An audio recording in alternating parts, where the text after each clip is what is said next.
Ladies and gentlemen, non-binary, binary, all colours of the rainbow. Yesterday, I came face to face with the very farmer who gave me a massive wedgie at the Royal Show last year. And I didn't even know it. Last year, I went inside the cattle judging ring at the Royal Show, and a farmer grabbed me from the back of my shirt and the back of my shorts, literally lifting me up and giving me a massive wedgie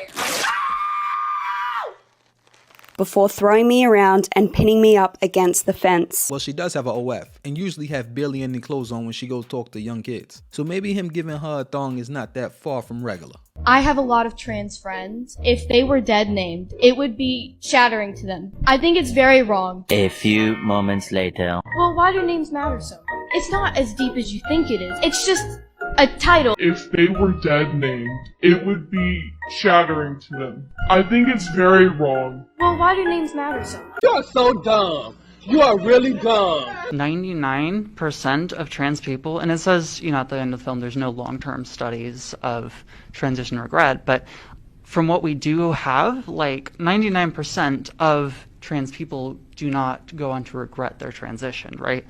Do you know who that study was done by?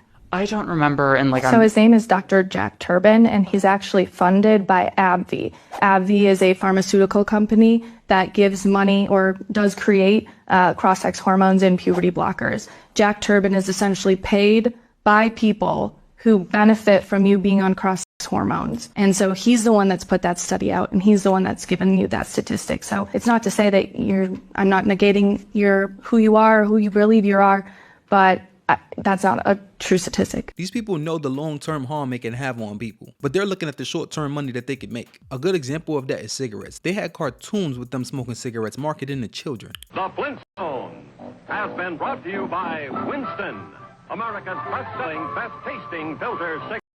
It still tastes good like a cigarette should. Right there. Let's take a Winston break. That's it. Winston is the one filter cigarette that delivers flavor 20 times a pack. Men went to war and they were given tobacco, so they were smoking before women, and men started getting cancer. But it just so happened that women wasn't. Those companies knew that men and women are just human and they both can get cancer, but what they did was market it to women and say, hey, you're immune to it. Men get cancer, not you. Large companies did back then, as they do now. They feed on women's insecurities. So what they did was market to women and say that cigarettes make you lose weight, which boosted cigarette sales. But then women started getting cancer. And companies are like, thank you. Moral of the story, don't blindly believe agendas. Day 58 of being a girl, and I just froze my sperm. Is that something y'all do, ladies? Huh? Freeze the sperm? Just asking. I'm currently taking estrogen and a testosterone blocker, and I plan to be on them for a long time, and one of the side effects can be infertility. Oh, so you are admitting that taking these life-altering drugs do indeed cause sterility, which is why you, a woman, froze your sperm. I just got my sperm count results back from the lab, and my sperm count was just above the viable amount, so I kind of did it at the perfect time, and I'm really, really happy that I did. I'm just curious, ladies. When was the last time you had your sperm count checked? Can you identify as a black person? No. Why? Because I'm not black. I'm not a woman, but I can identify as a woman according to you. If you transition, maybe. What defines a transition? If that's your goal, If you believe it. Sure. If you believe you're black, why aren't you black? Well, that's just not, that's like genetics. That's like ancestry. You're also born a man or a woman. It's the same thing. That's also genetics. Okay, I'm over it. These people don't really care about what they're saying. They're just really trying to appease everybody. And by doing that, you appease nobody. So you have one side mad at you because you're not making any sense. Then you have the other side that you was trying to defend mad at you because you couldn't defend them properly. It's a very dangerous thing when you cannot believe your own eyes. If you see the grass is green and somebody says it's blue, and although you know it's green, you start saying it's blue, that's going to be a scary world to live in. So basically, you're going to change reality and rewrite history. It's always going to affect my life. I can't take off my skin color. As a black woman, prejudices that exist against me don't exist against you, Brian. And that's why you can't be racist against a white person. Y'all smoking crack! Something is wrong with you people! So I'm sorry if you feel offended, but you are white, and me calling you white boy isn't exactly racist. I mean, you are addressing me by my skin color. I consider your it a skin bit. color will never lead to the, premature murder of yourself. I don't know, I would actually point out one thing to you. Me as a white man, I'm the only male at this table here. There are more white men killed by police officers than women of any race combined. I mean, then why aren't you mad? Why don't you hate police too? Because I realize that police are a necessary function of society. My entire concern is that you're making decisions for children. Yeah. And that this is a completely new thing with no historical precedent. We've never done this before. There's not like a history of hundreds of years of hormone blockers being used on young children and whether or not that is healthy and promotes a positive life.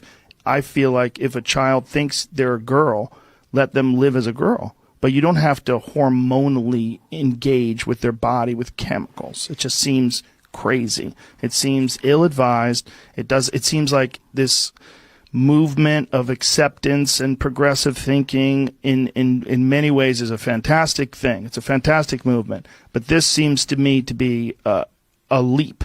And that you're making this leap to confirm your ideology and to confirm that, you know, you're 100% cool with trans people and you're 100% cool and you're going to recognize this child is trans, but you're doing something, you're doing something to this child's body that you can't turn around.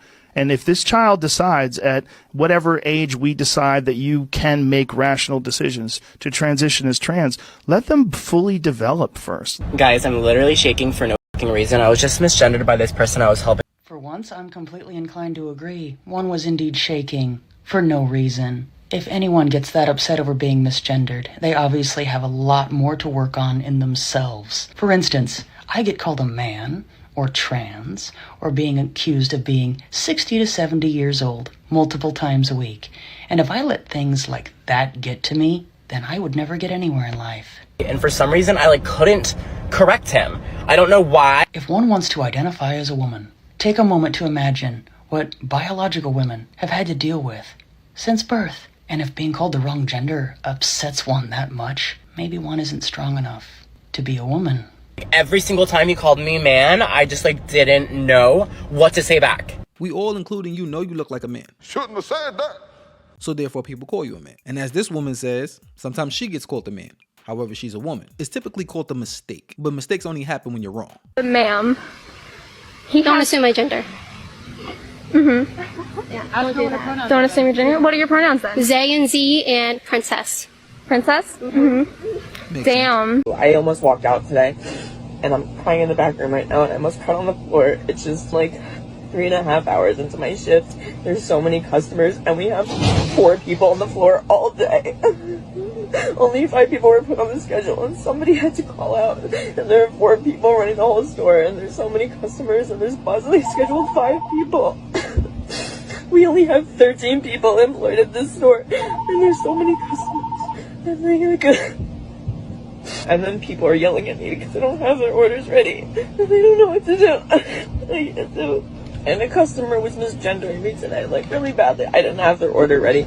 And so they were just talking to each other, and they're like, she's clearly incompetent. I have a full mustache and beard. That's enough internet for me today.